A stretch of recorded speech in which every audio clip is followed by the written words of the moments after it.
Shalom Aleichem and welcome back. We come to lesson 5 now on modern Jewish politics, which is a subject pretty dear to my own heart. I want to review a few points we were talking about and then give us a little summary of what's to come and then go through some of the options that are going to be coming out today. When we ended off last time, we were talking about the importance of Galician Jewry as really a massive population, almost 1 million souls by World War I, the second largest population in Europe. And in the Austro-Hungarian Empire itself, in the Austrian half, the Jews were the 5th largest nation, if you want to call them a nation, after the Germans, Czechs, Poles, and Ruthenians. I want to remind you that there was a general trend towards Germanization among the elites, at least. The masses remained still traditional, mostly Hasidic, mostly politically unidentified. Support for Polishness sort of began to grow a little bit. In 1848, there was an expression of Polish support among the elite Jews, but in the German language. In other words, Polishness was something that it was akin to liberalism for them. And ultimately, they tended to support the Austrian option, the Austrian identity, as we spoke about last time. And in 1867, and this is where we left off last time, there was complete Jewish emancipation as part of the reconstruction of the Austrian Empire into Austria-Hungary, the dual monarchy. And in Galicia, there's the establishment of Polish autonomy in the hands of the Polish conservatives, the Polish nobility. Polish is made the official language of the province, and Galicia is really reshaped into a center of Polish culture in all the ways we spoke about. And this is part of the establishment of a constitutional monarchy. It means a parliament. It means national minority rights, as we spoke about, that famous Article 19. And that nationality defined linguistically by Umgangssprache, language of daily use, where they listed 9 potential options of language choice. This means 9 nationalities, and Yiddish is deliberately excluded. And we spoke about that as well. And the census was designed to placate national strife. The census was designed to say, okay, you can declare nationality, you'll get certain national minority rights, and this way we'll stabilize the empire. But it actually had, paradoxically, the opposite effect, because every 10 years when the census came out, people were required to choose a linguistic nationality. So if you recall back in 1846, when we had that uprising in Krakow, those serfs, or maybe their children, better said, are now going to be switching from an identity as Austrian serfs to an identity as Poles. And that is going to have serious consequence. Now, Jews had to choose from one of the existing languages. Which language they chose is going to depend on when we're talking about. Early on, it's going to be German by and large. But over time, each decade that passes, Jews are going to increasingly be registered as Poles. And that reflects a change in power more than actual Polonization. Even after World War I, only 10 or 12% of Galician Jews spoke Polish as their primary language. But by 1910, they were registered 92% Polish-speaking because Poles were in charge of the census, and they needed the Jews as the critical demographic balance to take control of the province, because without the Jews, Poles and Ruthenians were essentially equal. And so what we're coming to today is the story about how Galician Jews came to conclude that they also constituted a nationality in the Habsburg Empire. That took a lot of time, and the process wasn't really complete until about 1910, 1914 even. And this brings us to the other point about modern Jewish politics. And I made this point with you when we spoke about the Haskalah.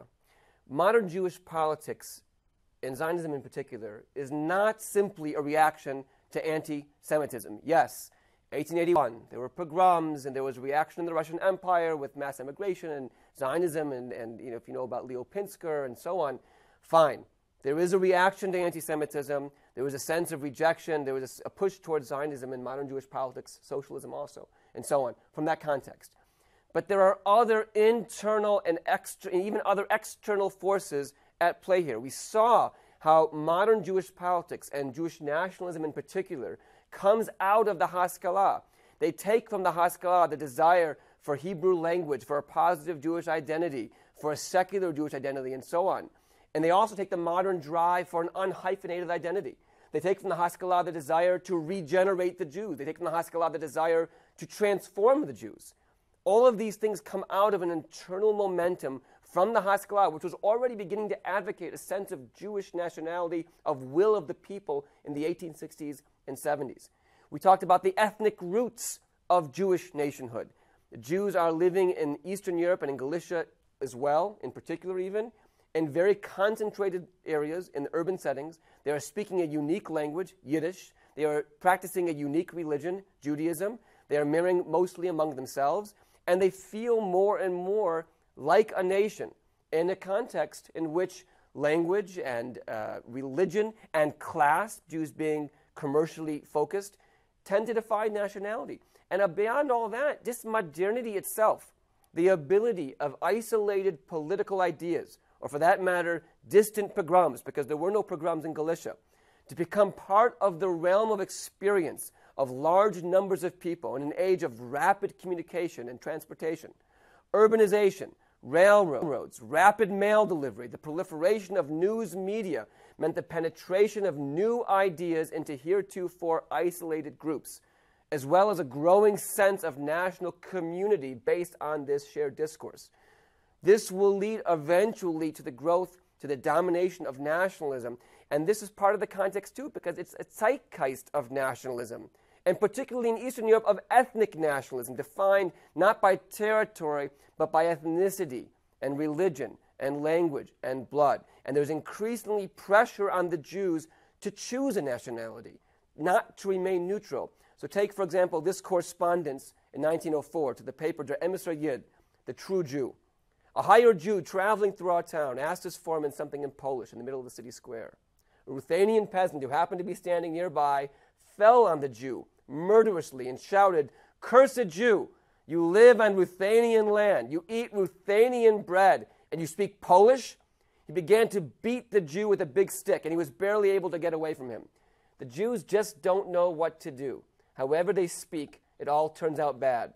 The Poles scream that they're German because they speak Yiddish, which is similar to German. If they speak Polish, the Ruthenians are angry. Whatever they do, it's not right.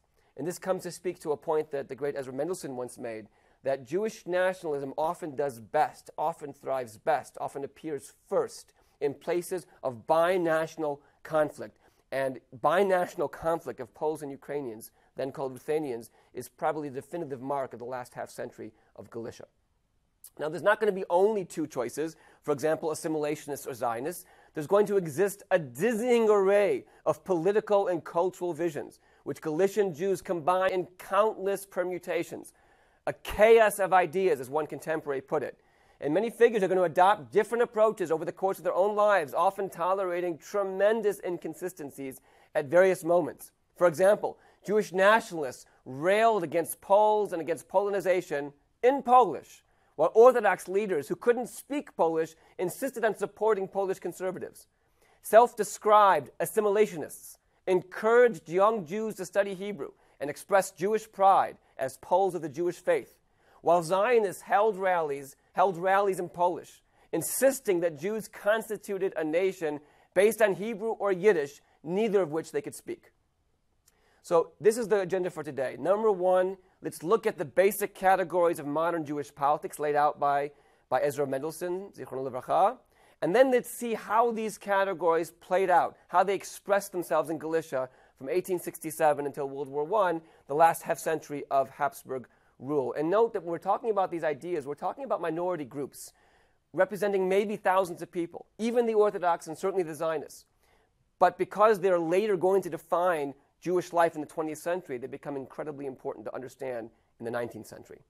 What are the basic categories of modern Jewish politics? Well, first of all, 2 points about them. Number one, modern Jewish politics are not just politics. Modern Jewish politics are also identity. They're about understanding what it means to be a Jew. So certainly they're going to ask questions like, what kind of allies should we make in the non-Jewish world? What kind of politics do we want to pursue? A high-level politics, an open politics on the street, or something back-channel politics? But they're also going to ask questions like, what exactly is a Jew? What language is the primary language of Jewishness? Where should Jews be living? What is the solution to the Jewish problem?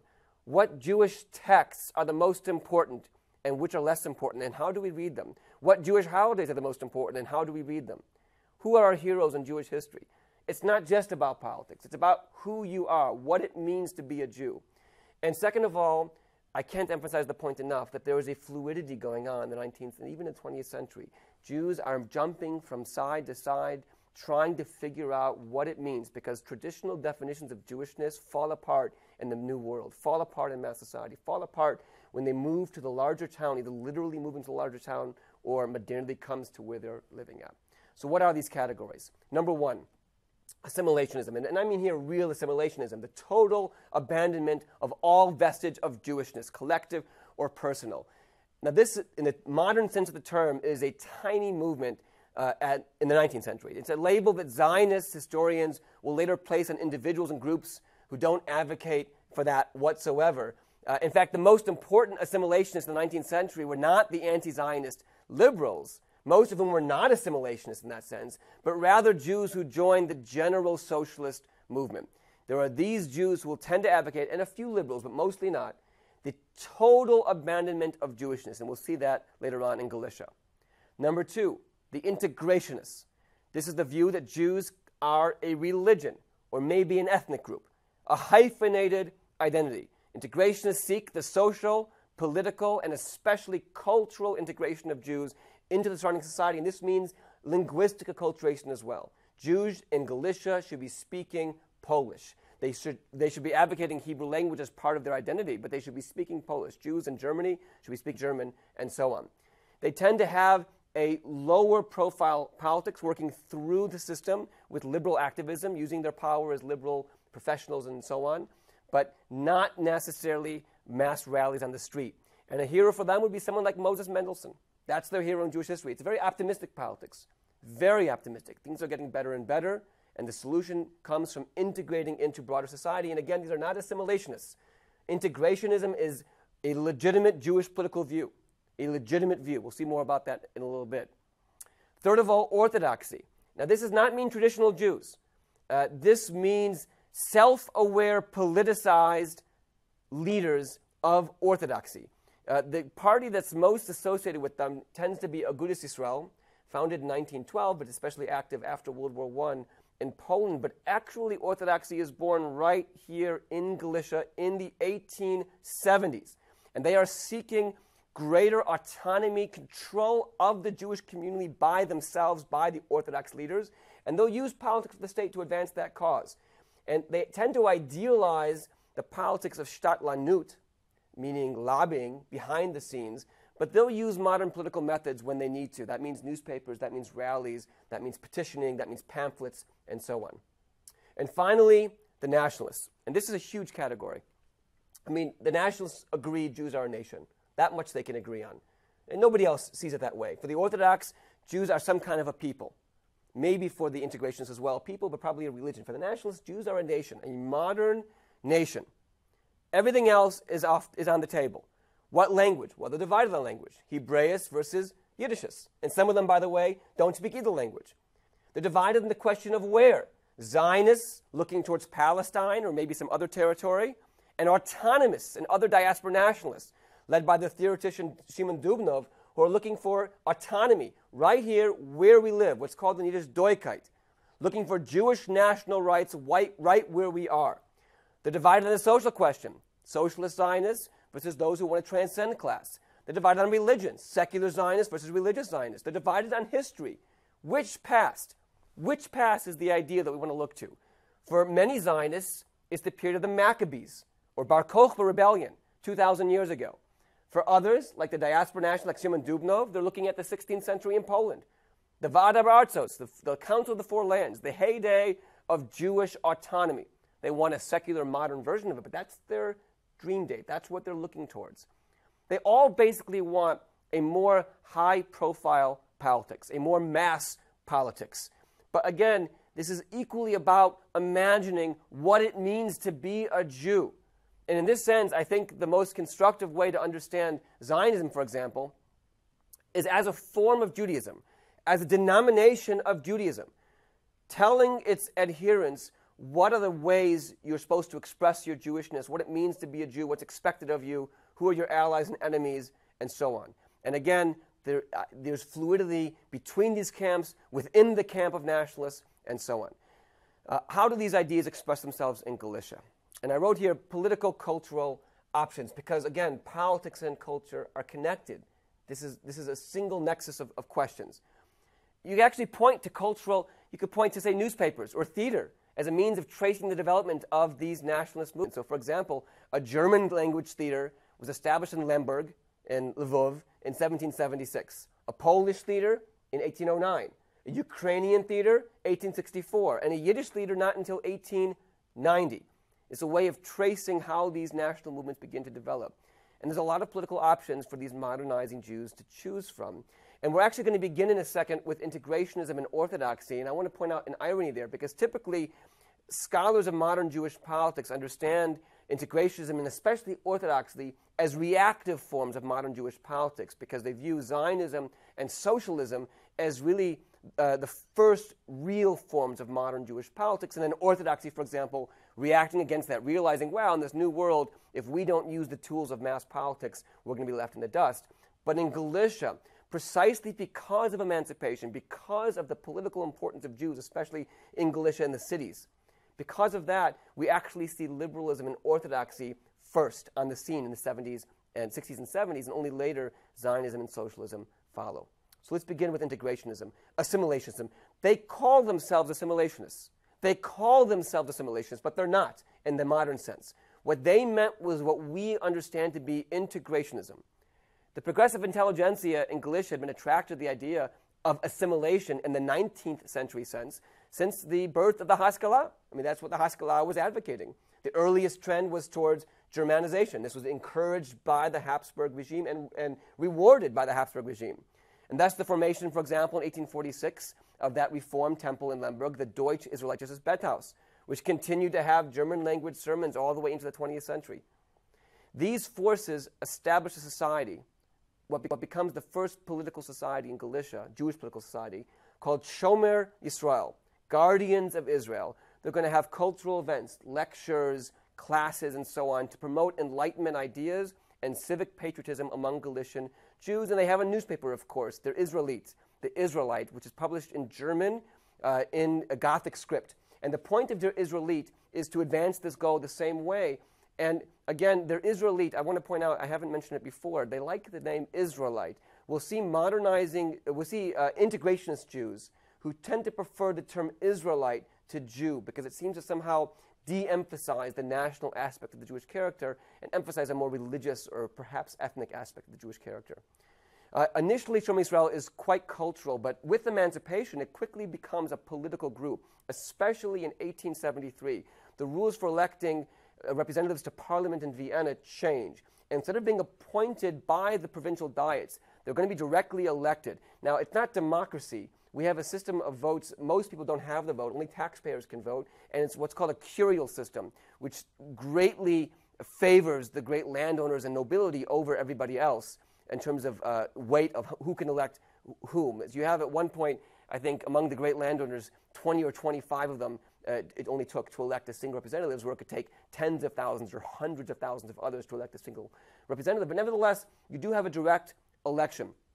And this group, Shomer Yisrael, in 1873, decides to make an alliance for the first time with Ruthenians against the Poles with the German liberals. The idea being that German liberalism is the ideology which emancipated them. The Poles actually weren't so sure they even wanted to confirm that emancipation in 1968.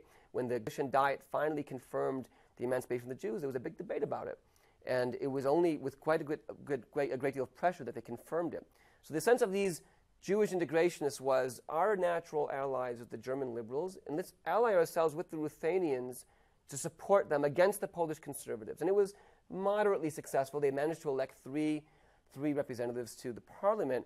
And they advocated a sort of neutral Austrian identity that would allow them to be Jews and citizens simultaneously. As one of them put it in an article at the time, the nationality of the Jews is humanity in its entirety. It's fatherland, the globe. It's religion, the absence of a creed outside the four walls of its synagogue. This global citizenship of the Jews does not, however, affect its patriotism. We are patriots, but our nationality is humanity. And this was their goal in 1973. The next election was in 1979, and by then it was impossible. Polish power and the threat of retribution was enough to end this, and liberal Jews went back to the Polish camp. And it wasn't just political expediency. That wasn't the only reason for it. During the 70s and 80s, German assimilationism simply made less sense. It waned because of the reality on the ground. Recall the reality of Polonization. Lemberg is no longer Lemberg, really. It's Lvov at this point. It's a Polish-dominated city. And besides that, the younger generation of integrated Jews are now being educated in a Polish system with Polish language and Polish values. One of the most famous of them is Alfred Nosek, whose article on his life you read. And this produced a Polonized intelligentsia and professional class numbering in the thousands. And they're not interested in German, they're interested in Polonization. We've seen it already in Western Galicia. In Krakow, for some time, Jews had been attracted to Polishness. Now this spreads throughout the province. And of course, this was mainly the intelligentsia in the middle class, is a small minority, but an important minority of the Galician Jewish population. And I want to point out here that there was almost no attraction to Ukrainianization in Eastern Galicia. Ukrainians, I should say Lithuanians at that time, constituted the overwhelming majority of the population, but there was no push towards it. Poles were dominant politically and economically. Ukrainians themselves were suffering. And, there's this historic connection between Jews and Poles, especially the Polish gentry. On top of that, you have a history of Ukrainian anti-Semitism, which is now being made worse by the fact that the Ukrainian intelligentsia is coming out of the priestly class, which can be problematic from the Jewish perspective. And Jews tend to imagine Ukrainians, they're still thinking in terms of Chmielnicki, they're still thinking in terms of traditional paradigms, and there's almost no move towards a Ukrainian identity. By 1883, Shomer Yisrael is now calling for Polonization, not Germanization, including the figure on your screen, Emil Bick, whose Polish was never great.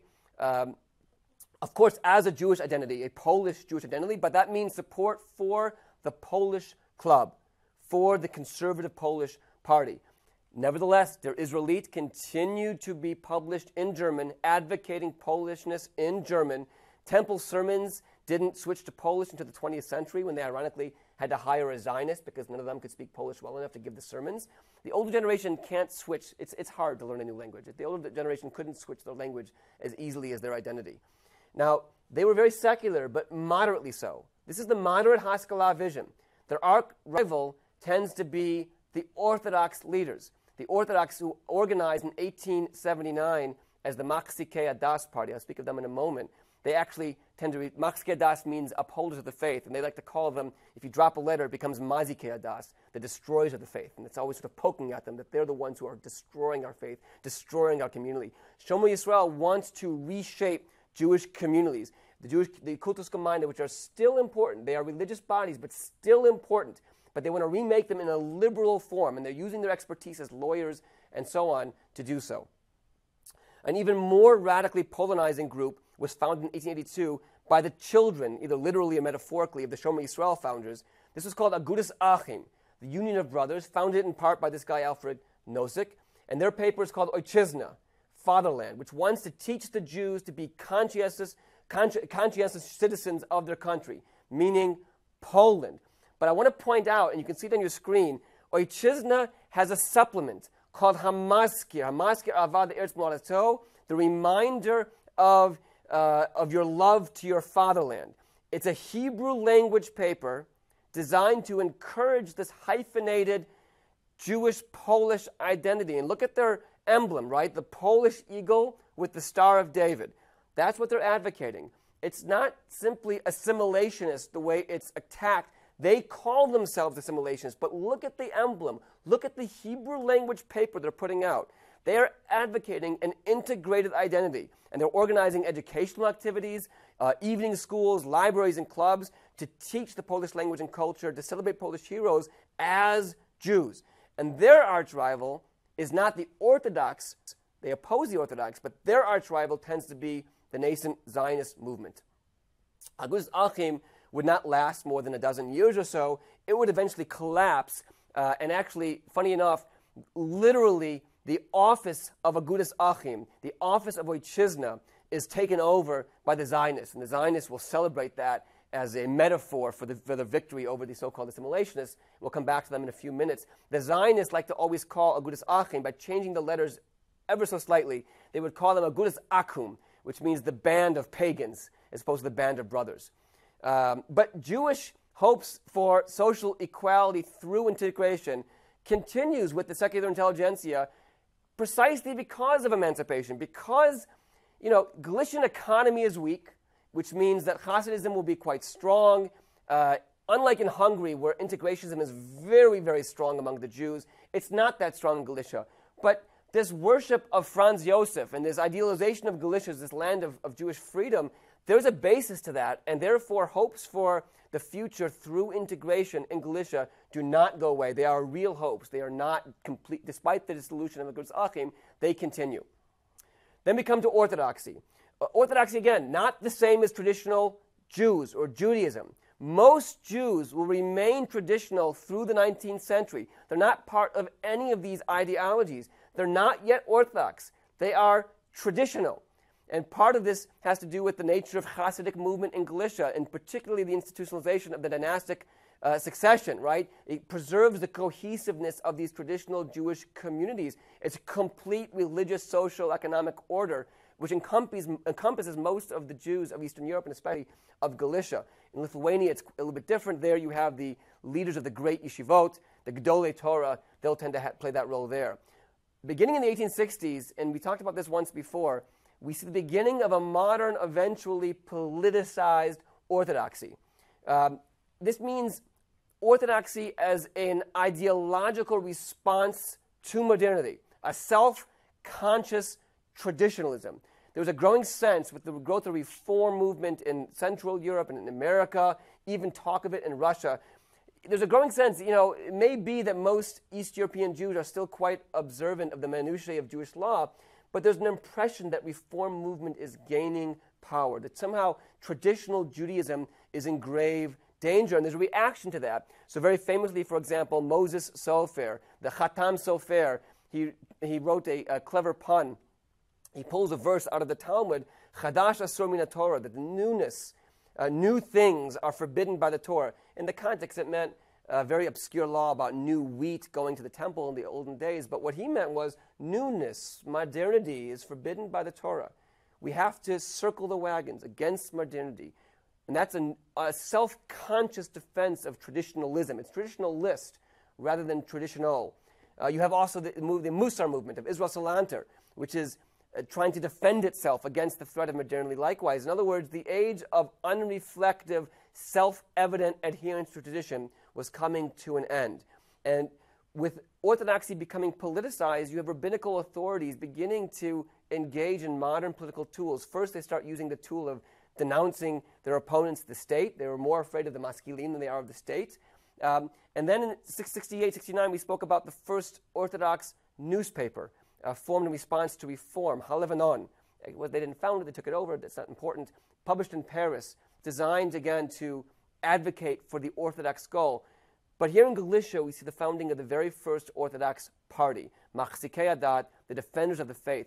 And it's founded with the backing of the Rebbe of Belz. The Belzer Rebbe was the sort of the stamp of authenticity that gave it its power.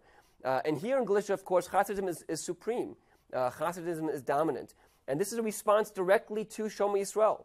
Their idea was, we're going to represent the silent majority. We're going to restore Torah leadership to its previous hegemony. And it's the first time we see a Jewish political association wielding religion as a political tool, something parallel to the other Christian political parties at the time. Once they actually went too far, they slandered one of Shomer Yisrael's most prominent leader, who was a virulent anti-Orthodox figure, and they issued a cherem against him, an excommunication, which was illegal for many decades already in the Austrian Empire. And the thousands of copies of the offending issue of the paper was confiscated, and the editor was jailed for a month. That was going too far. They opposed most of all Shomer Yisrael, and particularly that group's efforts to reshape Jewish communities according to liberal principles. They're going to use modern means to shut them down: petitions, leaflets, and the newspaper. And the newspaper is what interests me the most right now. And it was very controversial. And I want to show you a couple passages from the first editor of that paper, Isaac Evan, who is reflecting on it decades later. Here's what he wrote. Belz and Sadager, these are, of course, the two of the most important dynasties in Galicia. Belz and Sadager differed about how to safeguard Hasidism against modernity. Belzer Hasidim had a deep antagonism to Sadager. For they could not forgive the Sadager transgressions in dress, wearing the styles of modern Europe. Among Hasidim of Belz, Jewish traditional dress was a dogma, a 14th creed. Men had to wear a high fur hat and flat shoes with white socks. Belz was especially outraged by the high fashion clothes of the women of the Sadagera court. In 1878, the Belzer Rebbe, Joshua Rokeach, Yeshua Rokeach, convened the rabbinical assembly in Lemberg to found the Machzikei Hadat. Its purpose was to publish a newspaper to strengthen Hasidism and piety among Galician Jews and to combat the Shomer Israel of Lemberg and the many periodicals of the Haskalah. The Machzikei Hadat was to be directed by Belz. The Sadagera Rebbe and his two brothers, the Rebbes of Chortkov and Husiatin, these are the children of Israel of Ruzhin, were invited to the conference, but they utterly opposed the newspaper. In their opinion, that would bring about precisely what the Machzikei Hadat was intended to combat. An unheard of thing, cried the Belzer Rebbe indignantly. I, who all my life waged war against every single innovation, I understand that now is the time to serve God, that we need a paper to strengthen Judaism. But they, the enlightened, are suddenly worried. But who was right, he asks. I was the editor of Kol Machzikei Hadat, the voice of Machzikei Hadat, for several years. I don't want to spit in the well from which I drank, but I must speak my mind. The historian writing about the Jews in Galicia will have to give much credit for the modern cultural development of today's Galician Jews to the Belzer Rebbe and the Machzikei Hadat. For the truth is, not Yosef Pearl nor Nachman Krachmal succeeded in raising the intellectual level of Jewish youth in Galicia as much as did this Hasidic Hebrew paper. Without intending it, not even aware of what it was accomplishing, this newspaper made fertile the soil on which Hebrew schools, the modern Hebrew language, and Zionism flourished. The Sadagera Rebbe was right. This fanatic Hasidic paper, which dared not mention a word about the Zionist Congress, stirred Hasidic youth from their lethargy and propelled them out of the prayer houses, first into the tents of the Maskilim, and then into the arms of the Zionists. What they did, he means, was they sanctified the use of reading newspapers, even for Sabbath reading, dafka for Sabbath reading. And this leads them to reading Hebrew in general, reading the opposing Hebrew papers, the Zionist and Maskilic Hebrew papers. It leads them to becoming newspaper readers, fluent in political discourse. And once you modernize traditional Jews, you've lost the game, or at least you've threatened your game. They have an alliance with the Polish conservatives. In 1879, they work with them in the parliamentary elections, and they actually elect their president, Shimon Sofer. He's the son of Moses Sofer, we mentioned a few minutes ago, to parliament in a heavily Jewish district based in Kolomea, but with Polish support. He spoke neither German nor Polish. He never spoke once in parliament. He simply raised his hand and said aye or nay based on what the Polish club told him to do. Once, they even made him, he had to stay late for a Shabbos. They even made him a minion in the parliament building so he could stay late Friday night to vote. His Polishness was not from a Polish identity. It was political. It was to him a natural choice. The Poles were religious. They were local power. So, of course, I'm going to work with them. And ironically, one of the concessions he would extract from the Polish club is that the children of his people would never actually have to learn Polish in their schools. They could maintain their strict regimen of education. So they were voting Polish in order never to become Polish. Now, most Jews are not Orthodox, but Machzikei Hadat does have considerable influence. It has the backing of the Rebbe of Belz, one of the most important Galician Hasidic leaders. And again, these are the two first forms of politics to emerge in Galicia, even though typically we think of them as being reactionary. Third of all, Jewish socialism. This is a form of Jewish nationalism, actually. That's why I didn't list it earlier, but it has its own brand. Jewish socialists were among the earliest activists in Galicia. A few of them actually formed a short-lived Jewish socialist group in 1892 with their own Yiddish language paper, the Arbeiter Stimme, the Workers' Voice. And they're part of this world of emerging Polish and Lithuanian socialist parties in the early 1890s. One of their earliest successes was in 1892. It's not well known, but there was a massive strike in Kolomea against a talus factory owner. Essentially, you have this Jewish factory owner hiring Hasidim of the same court with really exploitative conditions, 16-hour workdays, starvation wages, and so on. And at one point, the socialists, you know how they infiltrate the workforce and they rallies the people to form not a union but a strike, and they go to the synagogue and on the Torah itself swear that anyone who crosses the picket line will suffer all of the curses of Moses from the Torah. They all say amen and so on. And they strike. And the socialist movement goes crazy for them.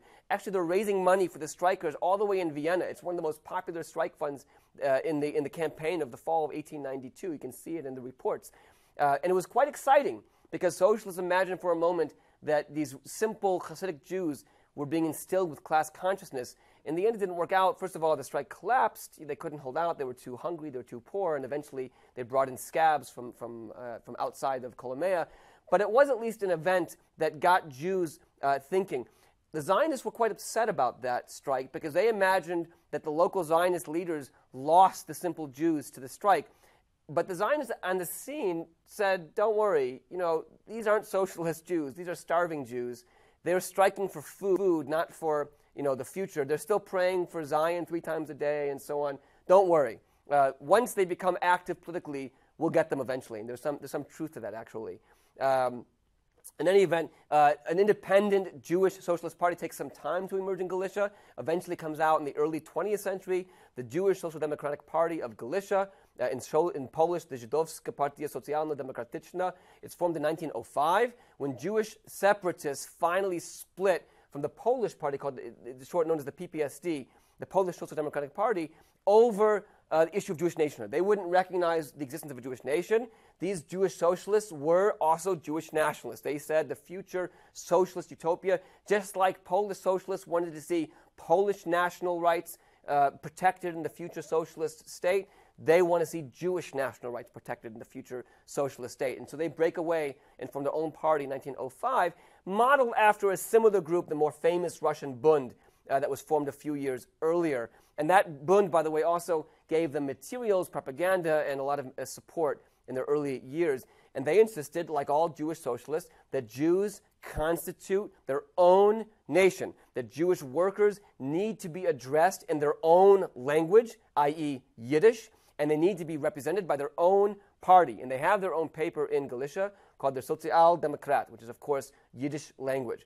And they are opposed by the PPSD, which denies that the Jews constitute a nationality.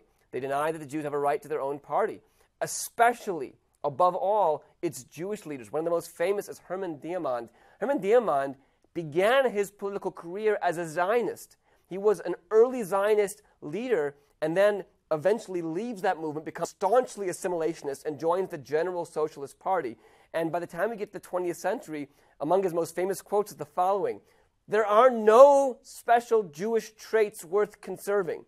All retention of Jewish uniqueness is notorious. We have to assume new forms and not flinch at the difficulties encountered in Polish society. We must bend every effort to eliminate all manifestations of uniqueness." That, my friends, is assimilationism. And that is what he believed. And that was the policy of the PPSD. You also have a group called Populist, the Workers of Zion, founded in Austria, especially strong in Galicia in 1904. They break away from the General Zionists. We'll speak about them in a minute. But they remain close to the General Zionists. And here's one of their main papers called the Jüdischer Arbeiter, the Jewish Worker. And note, by the way, that it's in Yiddish. Populist is very comfortable using Yiddish language propaganda, despite the fact that they're Zionists. It's founded by Ber Borachov, but actually is much more influenced by the ideas of Nachman Sirkin, meaning that they view national community over class consciousness as being the most important thing. In 1907, for example, and I'll speak about that in a few minutes, during the elections in which all of these parties competed for parliament, the Populist support the Zionists. The Jewish socialists will support the socialists, but the Populist support the Zionists. And they write the following: "For the Jewish worker, there is no question for whom to vote in those districts where a socialist assimilationist is competing with a democratic Jew. If a guy like Diamond, which he was, is running against a Zionist, you vote for the bourgeois Zionist. Because assimilation is a reactionary stance that damages the interests of the people. The assimilationism of the PPSD, despite its red color, is no less dangerous than regular assimilationism. At its essence, it is anti-socialist. To oppose it is not chauvinism, but rather concern for the national interests of the Jewish worker." And again, speaking of this political culture, I want to remind you of the point of fluidity. The article you read in Nosek is pointing, he starts out as an assimilationist and then moves towards the Jewish nationalists in different ways. These groups have shifting ideologies, and the young generation themselves are jumping from one group to another one. And so we finally come to the last level, the Jewish nationalists. And in the remaining time, I want to speak about the history of that camp and how it evolves in Galicia. The early Zionists, especially in Galicia, but actually this could be cited elsewhere as well, are a mixture of two types of Jews. On the one hand, you have disillusioned integrationists, people who are integrated, who are advocating for acculturation, and feel disillusioned, that this is not going to work, that they experience anti-Semitism, or they experience a sense of, say, Polish nationalism that doesn't accept Jewishness as part of that. You have, on the one hand, these groups. Most famously, a guy like Herzl would fall into that, but in Galicia, of course, it's a little bit different. And then you have modernizing ethnicists. These are Jews who are coming from a traditional background, who know Hebrew, who speak Yiddish, and they are looking for a modern, secular Jewish identity. And Jewish nationalism fits the bill. And actually in Galicia, these two groups, and we know their names, meet when they form the first Jewish nationalist organizations in Galicia, beginning in 1883 with a group called Mikra Kodesh, Holy Assembly. Now, Holy Assembly, Mikra Kodesh, is a maskilic group. Actually, it's supported early on by Shomer Yisrael, who wants to help the Jewish youth with a hyphenated maskilic identity. And that's what they were advocating. They were teaching Jewish history, Hebrew language, Jewish pride, all these sorts of things, which are both compatible with Haskalah, compatible with Shomer Yisrael, but so easily can slip into what we think of as Zionism. And to be sure, in 1888, 5 years later, Mikra Kodesh is done, and there's a new election, a new board's elected, and they change their name to Zion, and it becomes a full-fledged Zionist organization, a fully secular and secularizing organization. When we think of Zionism, we have to remember that Zionism is a secular ideology. Jewish nationalism is a secular ideology. It's understanding Jewishness in modern terms. Hebrew is not the holy language, it's our historic language. Palestine, to the extent we care about it at all, is the historic land, not the holy land, and so on. And this is a group that is largely quite Polonized, dominated by people who are speaking and working in the Polish language. You have Polonized intellectuals finding meaning in Zionism, others not. Others are continuing to work in the Polish movement. These guys are joining this nascent Zionist movement. And they have a deliberately political program, but in Galicia, that program is diaspora-oriented. They are more aligned with what will become known as diaspora nationalism than they are with what will become known as political Zionism. They're not advocating Jews leave to Palestine, maybe someday, whatever. They're advocating for Jewish national rights and building Jewish national consciousness here in Galicia. And that's to be expected.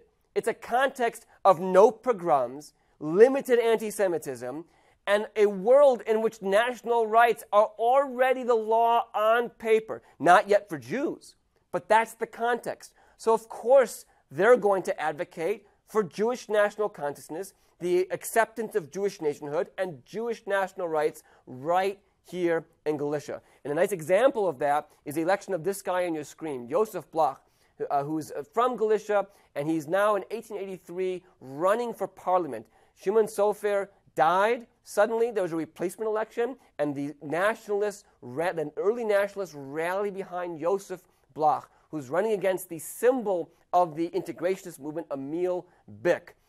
Machzekei Das, by the way, won't endorse either of them. They can't endorse Bick, who's the leader of Shomer Yisrael, and they won't endorse Bloch, who they find to be too modern. So instead they endorse the local Christian candidate. The Belzer Rebbe famously said, if the choice is to support such a Jew as Bloch, it's better to have a Goy. That's typical of Machzekei Das. And for Bloch, he's not even a Zionist in the modern sense. The Jews aren't a nationality for Bloch. They're some kind of a people. But that's close enough for the early Zionist movement. It's not so much about, anyway, what he's going to do in parliament. It's about using the election to rally people behind an idea. We'll see that more as we go through the period. Their focus is, above all, on nationalizing Jews, instilling in them a modern national identity. And this is part of and parallel to the general process of nationalization of identity going on in Galicia among Poles and among Ukrainians. In the Ukrainians' case, it doesn't get going to the 1890s, 1900s. So, for example, they create these wonderful Maccabee celebrations every Hanukkah for the Zionists, for Jewish nationalists, and for Zionists in particular, I should say. Hanukkah is the most important holiday. Nothing comes more important than Hanukkah. It's always the very first festival of any Zionist club, because Hanukkah seems to suggest a robust, manly Jew, the Maccabees, fighting against some kind of foreign overlord. That was very important to them. And those festivals created a sort of space where modernizing and modern Jews could express Jewishness in a safe, secular way. And that's, again, this points to Zionism as a sort of a new form of Judaism that has to be thought of that way. It provides these secular Jews or secularizing Jews with a space to express that Jewishness. For example, the Zionists advocate a campaign to buy esrogs and sukkos only from Palestine, not to buy from Greece. There had been a series of anti-Semitic attacks in Greece, and so they push, don't buy your esrogs from Corfu, don't buy your esrogs from the anti-Semites, buy them from the new colonies in Palestine. And the point of that wasn't just to support these colonies. They were anyway being supported by Rothschild. The point of it was to turn the ritual of the esrog and sukkos, that citron fruit, to turn it from being just a mitzvah, a traditional mitzvah, but to turn it into something that was a Zionist mitzvah. It sanctified Zionism. And that was very important. Likewise, the way they raised money. So, for example, in Galicia, every Erev Yom Kippur, and the day before Yom Kippur, the people traditionally put out plates to collect money. And this is an old Hasidic custom. They said that when the coins clanked on the plates, when you gave money to these causes, it broke the klipa, it broke the evil that was going to, decree you a bad year. And so you gave them money, and that clanking noise was key. The point is, they put out the plates for the Zionist cause with the other plates, and they boasted about it. It wasn't about the money. I mean, the money was nice, but that wasn't about the money. It was about, I am now giving money to the Zionists, and that is a holy religious act. The same reason why Zionism as a whole pushed those blue boxes, the Jewish National Fund boxes, which were exactly parallel to the famous boxes of Rabbi Meir Balanese. And they encouraged women Friday night, before lighting candles, to put money in the box for the Jewish National Fund. Not just to raise money, but thereby giving money to the Zionists becomes a religious act. Likewise, the gymnastic associations the Zionists formed. It wasn't just about a club, it was about changing the Jews. And in Galicia in particular, they very much targeted traditional Jews to attract them to these gymnastic clubs, to change them into this modern Jew, what Max Norda, the co-founder of the Zionist organization, called Jews of muscle. And by the way, the most famous sketches of Jews of muscle comes from Ian Lillian, who is a Galicianer, coming out of Drobich. These images here of these new Muskeljudentum, these muscular Jews, and you can tell, obviously, that they're trying to mimic Herzl. That's from Lillian coming out of Drobich. That's the ideology being advocated here. Or the Star of David, which was very deliberately chosen for the later flag of the Zionist movement. And I can't resist giving you this story. In Sanz, remember Sanz, the most important Hasidic group in all of Galicia. In Sanz, the Zionist movement finally comes. Sanz was described by one memoirist that in 1902, the most secular guy in the entire city was a man who, instead of wearing a fur hat on Shabbos morning, went with a regular black fedora. He was a real heretic. He went with the black fedora. But eventually, you can't resist it. The Zionists come. And the first thing they do is they have a Hanukkah celebration. And the Hanukkah celebration means that in the market square, they post a banner announcing the celebration with the Star of David. So the rabbi then, the next day, comes to the synagogue, and from his lectern, he says, the Star of David, the Magen David, is metame geworden. It's been defiled. It's no longer a kosher Jewish symbol. He recognized it. That's exactly right. It was, in fact, being appropriated by the Zionists. And he said it's no longer kosher. He directed every man to rip off the Star of David from their tefillin bags and to rip it off the curtains of the Holy Ark. That night, a young Zionist, being a young Zionist, snuck into the synagogue and carved a Star of David into the lectern. The rabbi comes to synagogue the next morning, finds the lectern, finds the Star of David, picks it up, an elderly guy, picks it up, marches it outside, and throws it down the stairs, screaming, "It's worse than if he had carved a crucifix." And the guy eventually was afraid of being caught. He fled to Germany, didn't feel safe, and fled all the way to America eventually. This is what I'm talking about. This is really trying to turn Jews into a national community. And by the way, Machzekei Hadas was the most active anti-Zionist element in the 1890s. Political orthodoxy, which began as an anti-liberal political party, becomes defined by its anti-Zionism. There's one exception. The man on the screen, David Moshe Friedman, who was the Rebbe of Chortkov until his death in 1903, he actually was quite sympathetic with the Zionist movement. There was an effort by a guy named Aaron Marcus to connect him and Herzl, which Herzl later walked away from. But he was actually quite sympathetic to Jewish nationalism. But eventually, because Hasidic movement and ultra-Orthodoxy became so defined by its anti-Zionism, that position became untenable, and they eventually abandoned it too and went to Agudas Yisrael, to political orthodoxy. But for a brief while, he played with it. But for the most part, political orthodoxy is absolutely defined by its anti-Zionism. And on the streets of Galicia in the early 1900s, there's a lot of violence between the Hasidim and the Zionists. The Zionists also, like the other parties, the Jewish nationalists, I should say, like the other parties. I say Zionists, but these are Zionists. They call themselves Zionists. They're advocating diaspora Jewish nationalism. In any event, they begin to use, for the first time in the 1890s, the Yiddish press to reach beyond this narrow band of secular intellectuals to nationalize traditional Jews, especially Hasidic Jews. And I want to remind you that the Maskilim historically were very resistant to using Yiddish. Yiddish was this degenerate language and so on. Hebrew was the language of the Jewish nation. And there's actually quite a bit of underappreciation of the Galician story in understanding the Yiddish press, because in many ways, the birth of the Yiddish press actually happens in Galicia. The daily Yiddish press was 10 years later. You don't get that in the big cities until the 1900s, but in the province, especially Kolomea and the surrounding area of southeastern Galicia, you have populist Yiddish papers already in the 1890s with names like the Volksfreund, Das Volk, the Yiddish Volkszeitung, the Yiddish Volksblatt, all these sort of populist names. And their goal is to combat national indifference, to build national community, to turn traditional Jews into modern Jews using the press. And this is something that the later recent scholar Benedict Anderson famously talked about. The print media, he wrote. The print media allows otherwise isolated individuals or communities to become aware of, quote, the hundreds of thousands, even millions of people in their particular language field. And at the same time, that only those hundreds of thousands or millions or so belonged. These fellow readers to whom they were connected through print formed the embryo of the nationally imagined community. That's the most famous term, imagined communities. In other words, the editors of these papers were engaging in a self-fulfilled prophecy. The process of popularizing the notion of a Jewish national community actually created that community. The papers forged the Jewish nation by allowing traditional Jews to imagine it. So, for example, they tried to speak to the common man. They had a character in one paper who called himself Shmuli Chassid. I'm just a simple guy, Shmuli Chassid.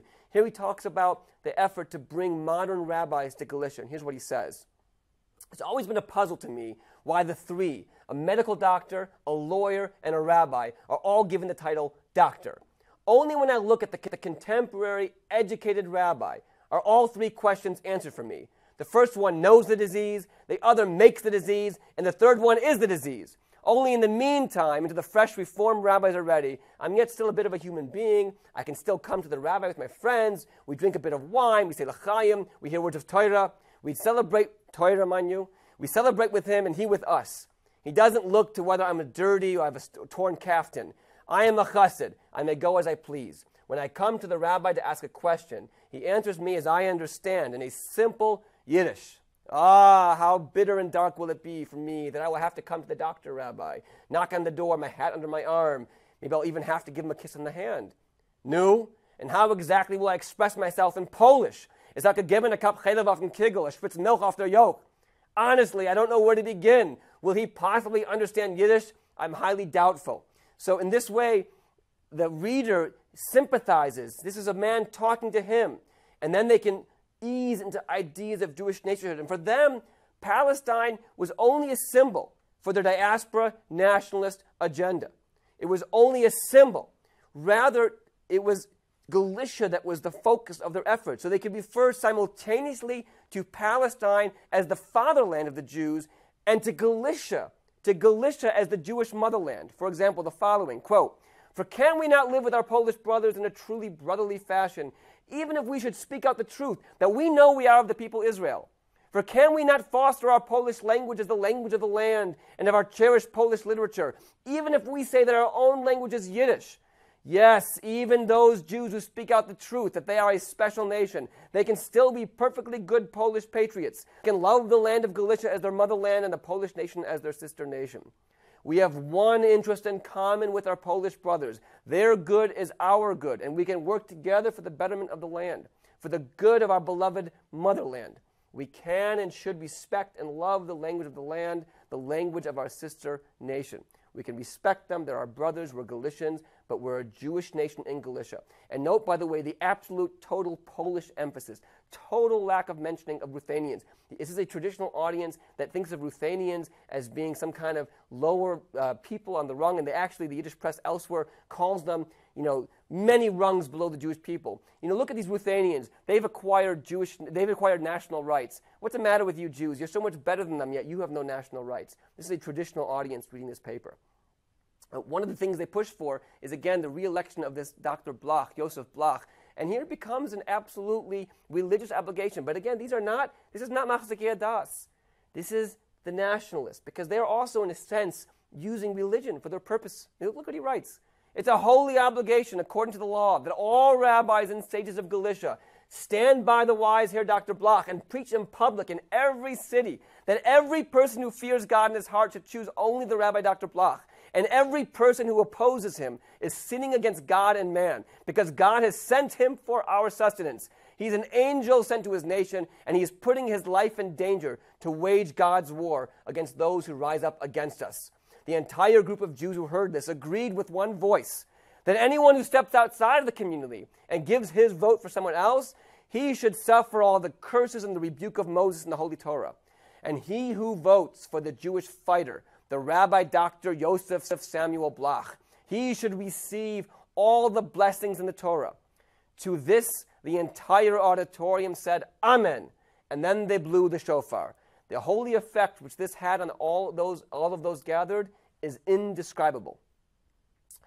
Finally, we come to 1907, the climax of the story, because in 1907, Austria, in an effort to stave off socialist rebellion, there had been a socialist revolution in Russia in 1905, an effort to beat that back.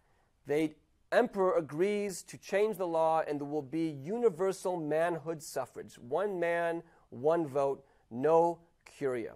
And the idea was to placate socialist and nationalist strife, but actually it heightens the latter very, very much. There was a lot of politics about those, the way they divide up those districts. In Galicia, the way they worked it out, there was a general district, and there were what's called mandates, making sure that nationalities had certain protected gerrymandered districts. The Poles insisted on having extra protection. So, for example, in eastern Galicia, districts had a minority representative. It wasn't just the Ukrainians who could vote for one district, but there was a minority vote. They went to the second place person. So the Ruthenian would elect their candidate with, 50,000 votes or whatever, and then the next person down could get elected. That would get Poles elected from eastern Galicia as well. But it also gave opportunities to the Jews. Jews were still not recognized as a nation in law. And actually the first person to call for that wasn't a Jew. It wasn't a Jew in the parliament. It was a Ruthenian. It was Iulian Romanchuk, who was the leader of this National Democratic faction of Ruthenians. He calls for recognizing the Jews as the nation. And then it gets seconded by a Jew. And then there becomes a moment, never happens, but Jewish nationalists realize something. They don't have to necessarily dominate the elections. Just the opportunity of the election itself is an opportunity to penetrate into the Jewish mindset. They nominate candidates with Ruthenian support in 20 districts in Galicia. And they have an alliance, an unprecedented alliance with the Ruthenians, the subaltern group, the counter-imperial choice. And they work with the Ruthenians, and the idea would be that in areas where Ruthenians can't elect a Jew, can't elect themselves because it's urban, they'll vote for the Jews. Or even in the minority districts, they will vote for the Jew over the Pole for the minority candidate. And in areas where Jews can't be elected, if they're living in a rural area, they'll support the Ruthenian over the Pole. And it works. They actually elect 3 Jewish nationalists to parliament who form their own Jewish nationalist party, the first time that ever happens. And that's a very interesting story, but what's more interesting to me now is the rallies. Hundreds and hundreds and hundreds of rallies across Galicia, even in places where the Jewish nationalists had no chance of winning. And all of those rallies, people began to feel like a nation. Look at this rally here. This is in Buchach, the famous Jewish nationalist Nathan Birnbaum, ironically later an Orthodox figure. When they're sitting there together on the street, thousands of them together, and they're not only Jews, by the way, there's Ruthenians mixed in there as well, there's a sense of feeling like a nation. And you're hearing these speeches about Jewish nationhood, and you're out together, men and women, upper class and lower class, and it begins to feel like a reality. And that's important. So coming out of the election, I think it's safe to say that Jewish nationalism dominated Jewish political discourse. By the way, not just the Jewish nationalists. Socialists now advocating Jewish nationalism. The Orthodox, they won't back the Jewish nationalist candidates, but they say we're supporting the Poles because that's the best way to advance Jewish national rights. Even the Integrationists form their own Jewish electoral committee for the same reason. That's the best. We're going to vote and work with the Polish club. We're going to work with the Polish club. But that's because that's the best way to advance Jewish collective rights. In the end, the Jewish nationalists get about 30,000 plus votes, which is quite a few. They elect the Jewish club. But the impact, the transformative impact on identity is hard to describe. And all of these ideologies we've just gone through, all of them are going to continue into the interwar period. But at that point, most of them will accept that the Jews constitute some sort of national community. Because again, politics is not only about strategy, it's also about identity. Traditional Jewish identity, pre-modern, pre-newspaper, pre-rally, pre-modern traditional Jewish identity does not continue into the modern era. Religious denominations in the West, where the Jews are almost all liberal, they are Reform and Orthodox and so on. And in the East, modern Jewish politics will replace it. And that's the real importance here going into the modern period. It may be that in the 1880s and 90s, we're talking about a few thousand people, but those ideologies we've just spent 45 minutes to an hour talking about, these ideologies will define the parameters of Jewish life in the 20th and actually into the 21st century. We'll pick up that story next time. Thanks a lot.